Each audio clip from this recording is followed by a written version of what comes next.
quarto mais alto de uma torre medieval de pedra, uma princesa está deitada na cama. Ela parece em paz, vestida com roupas finas, cercada por rosas e aquecida por uma fornalha acesa. Mas quando ele começa a despertar, ele percebe que suas mãos estão presas em algemas. Há uma dor aguda na parte de trás da cabeça e uma lembrança turva de como ela acabou ali. Sua visão está embaçada no começo, o quarto balançando e girando, até que aos poucos tudo entra em foco. Não há guardas à vista. As pernas dela estão livres, dando uma pequena chance de se mover e olhar ao redor. Mas escapar está fora de questão. Há apenas uma janela aberta com um mar violento muito abaixo e do outro lado da sala, uma porta fechada com vozes abafadas ficando mais altas do outro lado. À medida que as vozes se aproximam e ficam mais alertas, ela corre de volta para a cama e finge estar dormindo.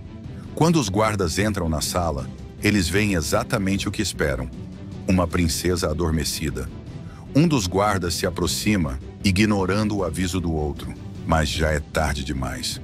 A princesa ataca primeiro, esmagando a testa no rosto dele com toda a força que pode. Tudo o que eles ouvem é o grito dela, sem perceber que ela acabou de quebrar o próprio polegar para tirar a mão da algema. Agora livre, ela agarra a corrente e a balança como um mangual, transformando sua restrição em arma. Mas isso não é tudo que ela tem. Escondido em seu cabelo há um fino grampo em forma de estilete, que ela crava diretamente no rosto de um guarda, forçando-o para trás até que ele caia junto com o parceiro. O segundo guarda se levanta, mas ela não é uma prisioneira assustada. Ela pega a lâmina do corpo no chão e ataca de novo, primeiro na panturrilha, depois no ombro.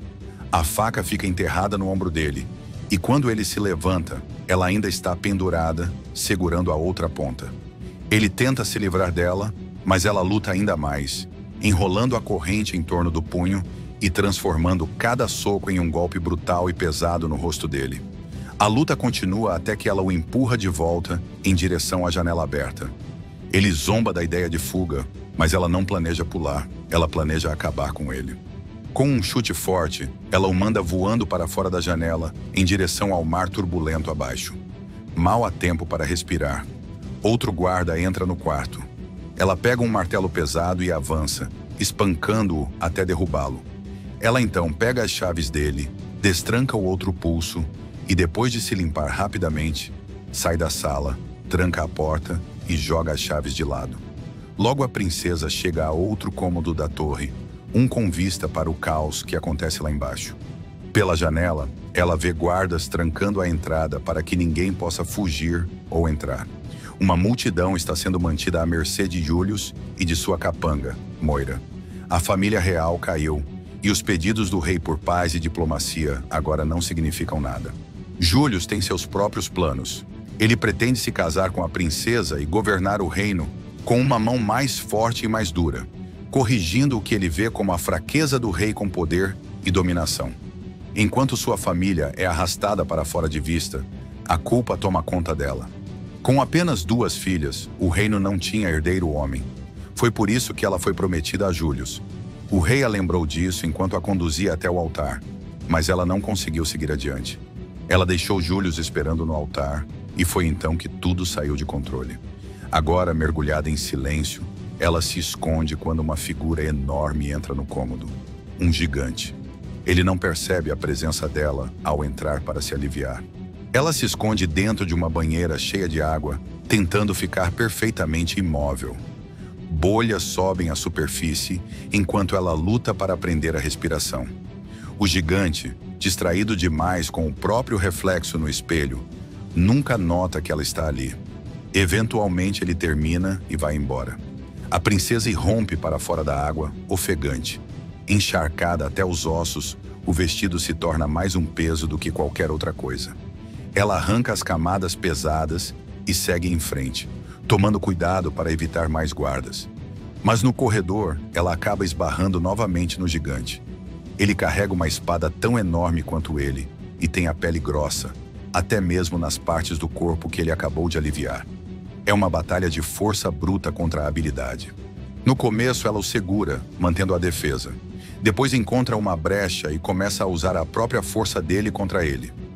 A luta aumenta de intensidade até que ela assume a vantagem, subindo sobre os ombros dele, agarrando os chifres do elmo e arrancando-o. Ela crava um dos chifres nas costas do gigante e depois o acerta na cabeça com o elmo, nocauteando-o completamente.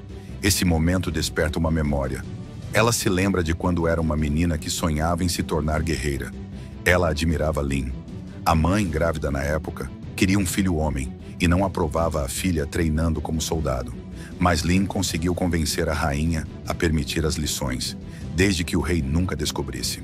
Enquanto isso, lá embaixo, na costa, o corpo do guarda, que ela chutou pela janela, é arrastado pelas ondas até a praia. Soldados o puxam para dentro e o apresentam a Julius. Kerr, o chefe dos guardas, acredita que o homem simplesmente caiu, mas Moira vê os hematomas e sabe que a história é outra. Julius não gosta de riscos. Ele ordena que Kerr vá verificar a princesa e deixa claro o que vai acontecer se algo der errado. Mas assim que Julius sai de vista, Kerr desloca o perigo para outra pessoa. Ele escolhe outro guarda para a tarefa, alguém que parece mais acostumado a ficar parado do que a subir escadas, do tipo que não vê o topo de um lance de degraus há anos. De volta à torre, a princesa tira um momento para descansar em outro cômodo. Ela rasga ainda mais o vestido arruinado para se mover com mais facilidade. Isso acaba sendo uma boa decisão. 2 ladrões irrompem de repente. Ela reage rápido, pegando um pedaço quebrado de madeira e cravando-o no primeiro. O segundo se atira contra ela, mas ela já está puxando a fita do próprio espartilho. Em um único movimento fluido, ela o amarra a uma coluna próxima, prendendo-o no lugar com rapidez e precisão. Ela encontra uma besta e a aponta para o ladrão, que continua amarrado à coluna, exigindo saber o que Julius fez com a família dela. Mas como os outros, ele duvida dela. Mesmo preso, ele a ridiculariza, convencido de que ela nem sabe usar a arma. Esse pensamento não dura muito. O primeiro ladrão começa a se mexer atrás dela, mal conseguindo ficar de pé, até que ela gira e dispara um único tiro, sem hesitar. O corpo cai pela última vez. Se o homem preso à coluna não a levava a sério antes, agora deveria. Ainda assim, ele continua desafiador, tentando falar e escapar das perguntas dela com palavras. Ela encerra o barulho com outro disparo limpo. Sem respostas, mas agora com uma espada, ela segue adiante. A torre está tomada por guardas, todos vasculhando o lugar atrás de riquezas e espólios. Ela se move com cuidado, evitando cada patrulha, enquanto o guarda-gordo descansa em um parapeito de janela, na metade de um lance de escadas, tentando recuperar o fôlego. A princesa se agarra à parte externa desse mesmo parapeito, segurando firme acima das rochas e do mar lá embaixo. O peso da espada é demais para manter o equilíbrio, então ela a deixa cair, observando a lâmina desaparecer na água. Quando o guarda retoma a subida lenta, ela puxa o corpo de volta para dentro, ofegante, e continua avançando, escorregando silenciosamente por sombras e corredores estreitos, desviando dos homens distraídos demais, com banquetes e saques para perceber a presença dela. Julius não faz ideia de que seus soldados estão saqueando as escondidas. Ela encontra um quarto depois que alguns guardas saem. Esse ela conhece bem. A princesa vai direto a um ponto escondido e puxa uma lâmina, uma que só ela saberia onde estava. Ao segurá-la, velhas memórias voltam. Treinando na floresta com Lin. Lições não apenas de combate, mas de lutar com o coração, não com ódio. Para colocá-la à prova, Lin chamou Kai, o conselheiro do rei e antigo mentor dela. Ele havia treinado Lin e agora estava ali para testar a próxima geração. A princesa se manteve firme no duelo e, quando a luta terminou, Kai deu a ela a espada como presente, prova de que ela tinha o coração de uma guerreira. Agora, ela prende um cinto na cintura, calça botas e deixa para trás os sapatos delicados. Armada e pronta, ela escuta. O som da voz de Julius ecoa por um corredor estreito. Ela segue o som até encontrar uma pequena fenda na parede e espia através dela. Lá está ele, com Moira. Não apenas aliados, mas amantes. Julius não pode tomar o reino à força, pelo menos não aos olhos da nobreza.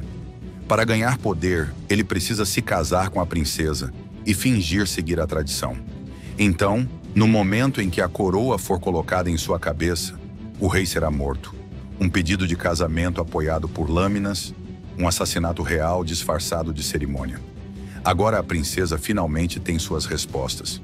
Moira continua sussurrando palavras doces, encorajando Julius e empurrando-o ainda mais pelo caminho até o trono.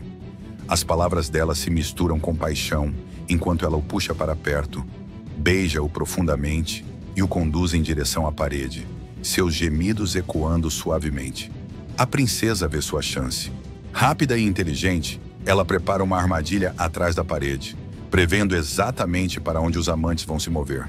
Ela abre um estreito buraco, criando o ângulo perfeito para um golpe mortal, a lâmina a poucos centímetros da cabeça de Julius.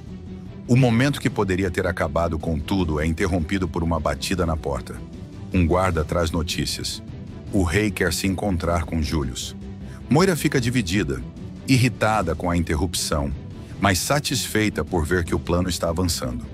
Enquanto isso, o guarda enviado para verificar a princesa finalmente chega ao topo da torre, ofegante. Ele olha pelo buraco da fechadura e vê o que parece ser um guarda largado em uma cadeira e a princesa dormindo na cama.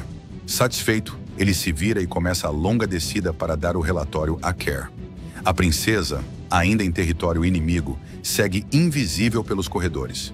Guardas estão por toda parte, mas focados em saquear, não em vigiar. Lá embaixo, o rei se encontra com Julius.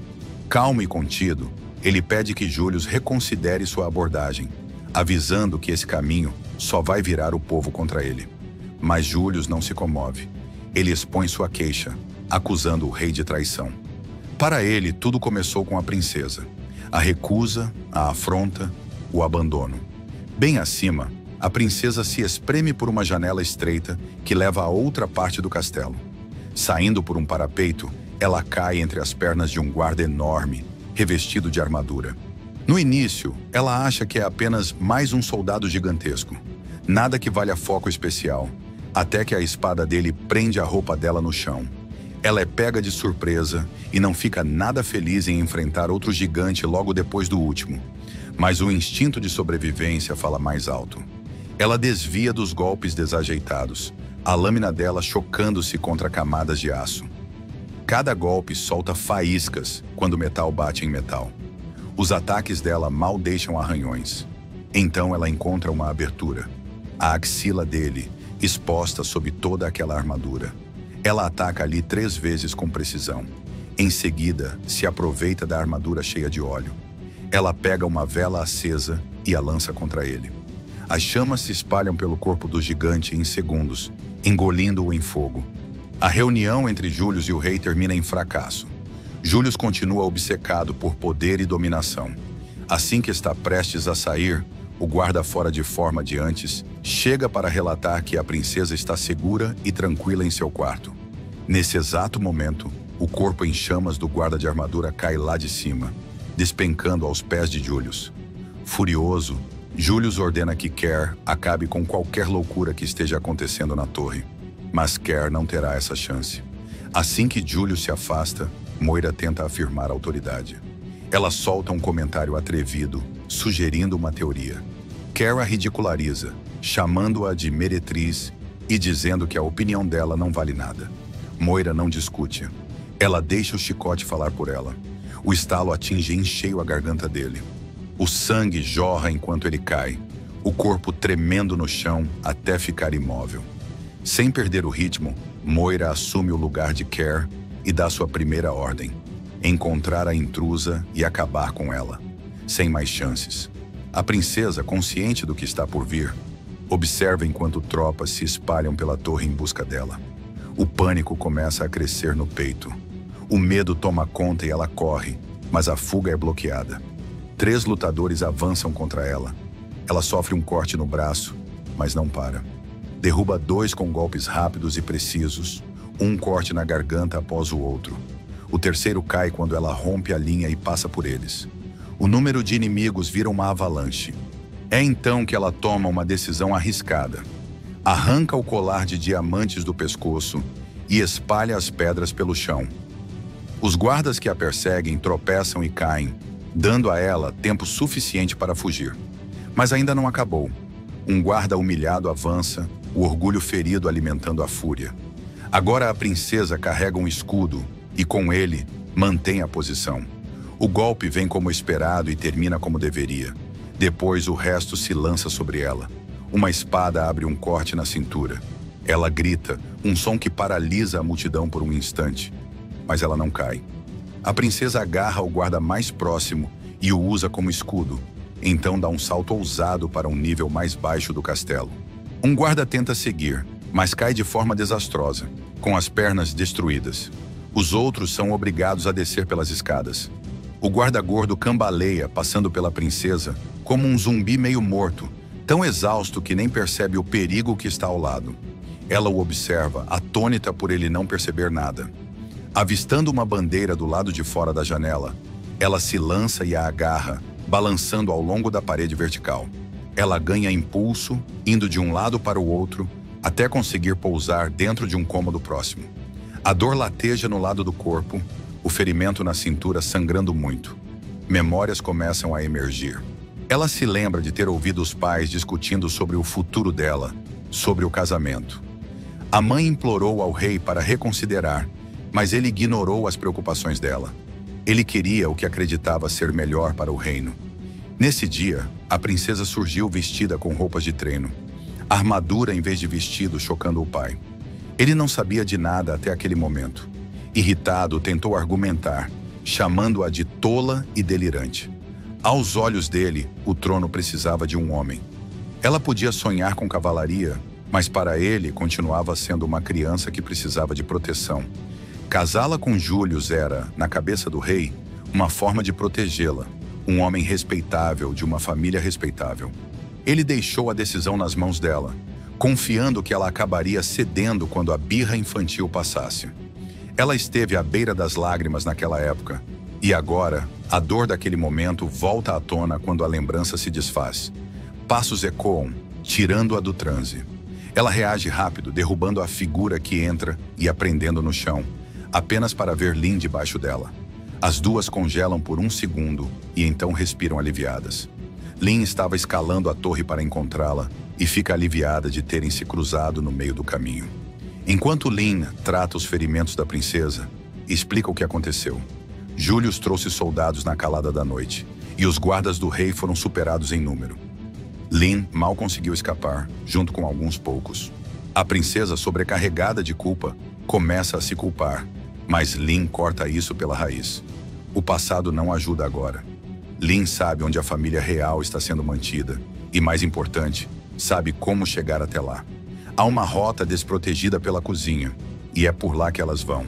Depois de entrar, elas sinalizam silenciosamente para a cozinheira ir embora. Um grupo de guardas está encurralando uma serva, com intenções claramente nojentas. Lin e a princesa têm o elemento surpresa, mas Lin esbarra em algo e faz barulho. Um dos guardas, confuso com a aparição repentina de Lin, mal reage antes de ser derrubado por uma frigideira. A princesa se move rápido, ajudando a serva a escapar e deixando 3 guardas contra as duas. Na cozinha, tudo vira arma. Panelas, legumes, água, até panos. A princesa derruba um, Lin derruba outro. Um guarda resta.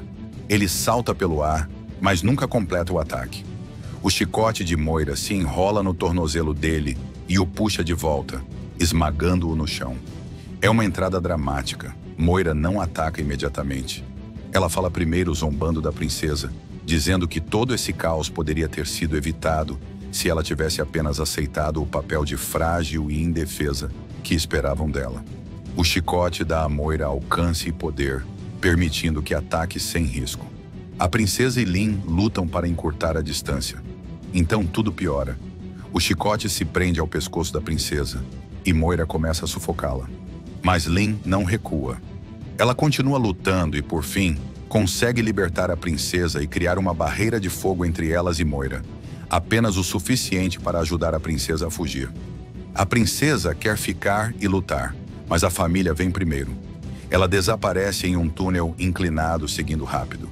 O caminho leva a um cômodo onde guardas estão jogando e bebendo. Sem hesitar, ela invade o lugar, arranca um copo da mão de um deles e vira o conteúdo de uma vez, encarando-os enquanto eles tentam entender o que está acontecendo.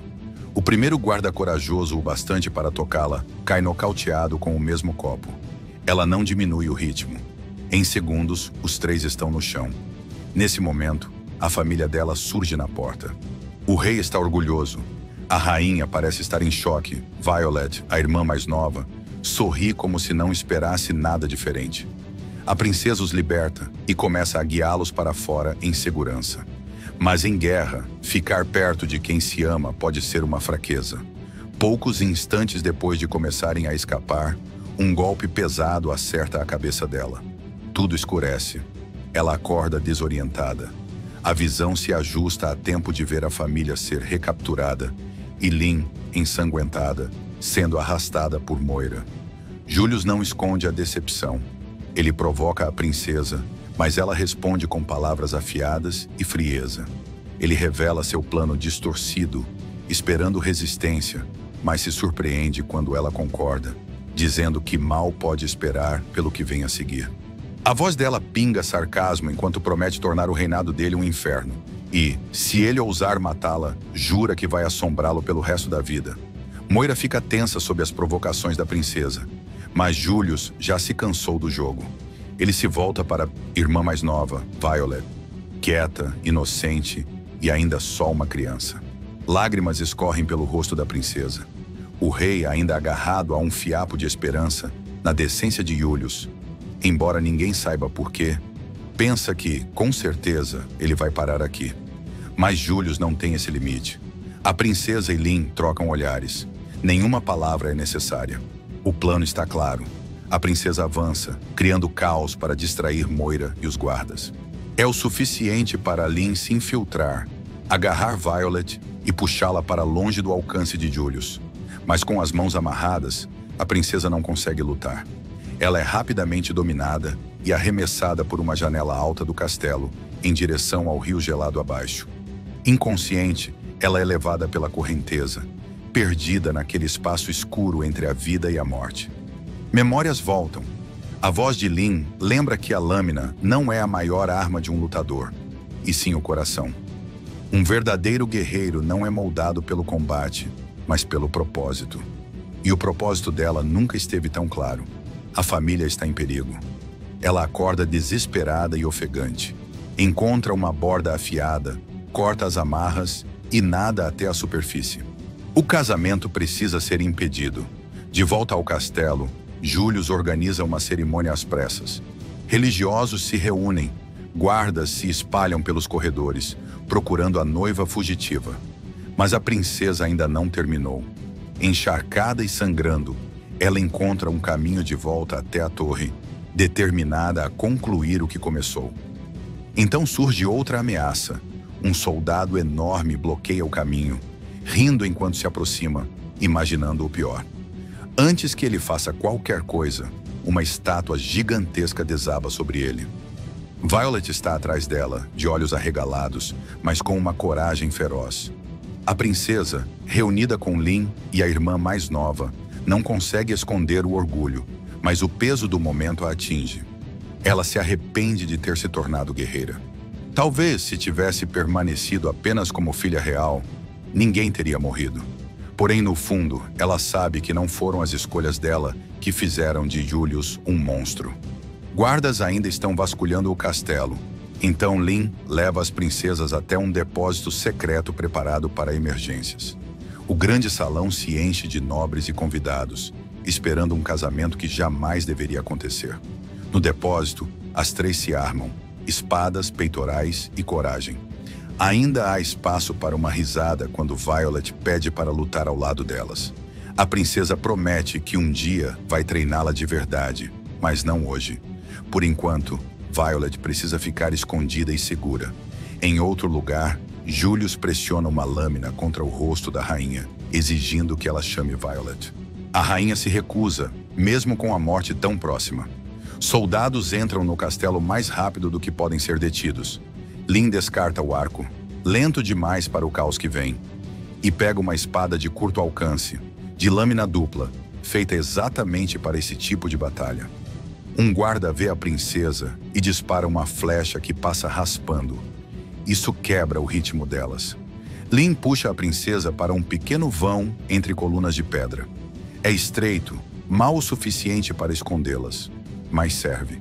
Elas se recompõem, respiram fundo e voltam para a luta, abrindo caminho por ondas de inimigos. Julius, sempre atento, percebe algo estranho, uma tensão no canto onde Kai está. É sutil, um olhar, um ajuste de postura, mas suficiente para levantar a suspeita. Confiando no próprio instinto, Julius se aproxima. Kai, percebendo que foi descoberto, rapidamente coloca uma adaga de volta na mão de Violet, dá um último aceno e a incentiva, em silêncio, a fugir. Em outro ponto, o conselho anterior da princesa se prova verdadeiro. Lin mira nos pontos fracos, articulações e frestas na armadura.